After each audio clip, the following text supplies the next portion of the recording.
80,000 ton मलबा निकला है।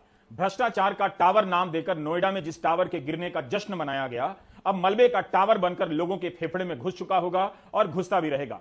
नोएडा और देश के अन्य इलाकों में अनगिनत लोग बिल्डरों की जाल में फंसे हुए हैं। उन्हें अगर किसी तरह से उम्मीद है कि मीडिया उनकी आवाज बनने जा रहा है तो वे धोखे में ना रहें। एक बिल्डर के झांसे में आकर अपनी कमाई और जिंदगी गंवा देने वाले लोगों की कहानी में शायद ही मीडिया को दिलचस्पी होगी, क्योंकि उस कहानी में कोई तमाशा नहीं है। जिस तरह से भ्रष्टाचार का टावर गिराए जाने का तमाशा हर किसी ने देखा, वैसा तो बिल्कुल भी नहीं। यह इमारत भ्रष्टाचार का प्रतीक तो है ही, सवाल है कि इसके लिए सजा इमारत को मिल रही है या इसमें शामिल अधिकारियों को।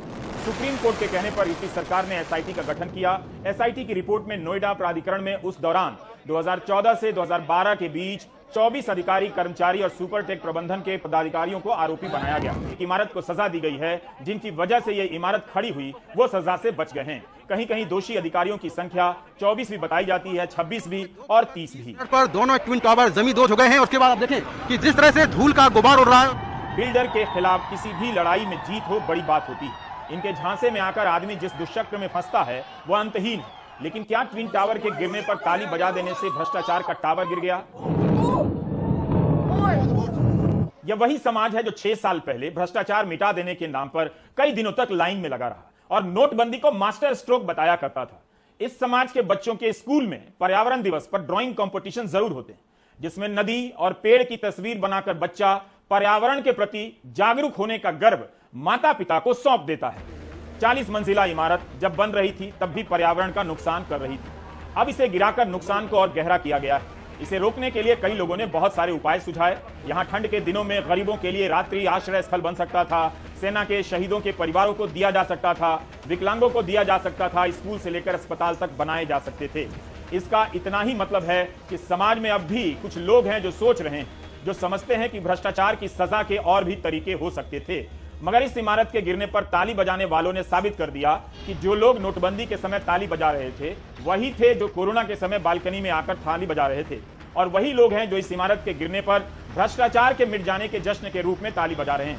नोटबंदी के समय को याद रखिएगा, लोगों ने यकीन किया कि भ्रष्टाचार दूर होने वाला है, इसलिए लाइनों में लगे रहे। उसी तरह ट्विन टावर के ध्वस्त होने से जश्न मना रहे हैं कि भ्रष्टाचार का टावर ध्वस्त हो गया। यह जो मलबा नोएडा से हटेगा कहां जाएगा? 80,000 टन मलबा हटाने के लिए कितने हजार ट्रक चलेंगे? क्या वो इलेक्ट्रिक वाहन होंगे? 3 महीने में यहां से मलबा हटने की बात कही जा रही है। हटने के दौरान भी प्रदूषण फैलेगा। जिस शहर में नवंबर के महीने में हवा खराब होने पर कंस्ट्रक्शन पर रोक लगा दी जाती है, उस शहर में इमारत गिराकर इतना मलबा पैदा किया जिसे हटाने में 3 महीने का वक्त लगने वाला है। 80,000 टन मलबे का यह गुबार है। Central building research institute Roorkee के वैज्ञानिक कहते हैं 50,000 टन मलबा तो इन दोनों इमारतों के बेसमेंट में ही खप जाएगा। कंक्रीट का मलबा कहीं भी पड़ा रहे उसका क्या असर होगा?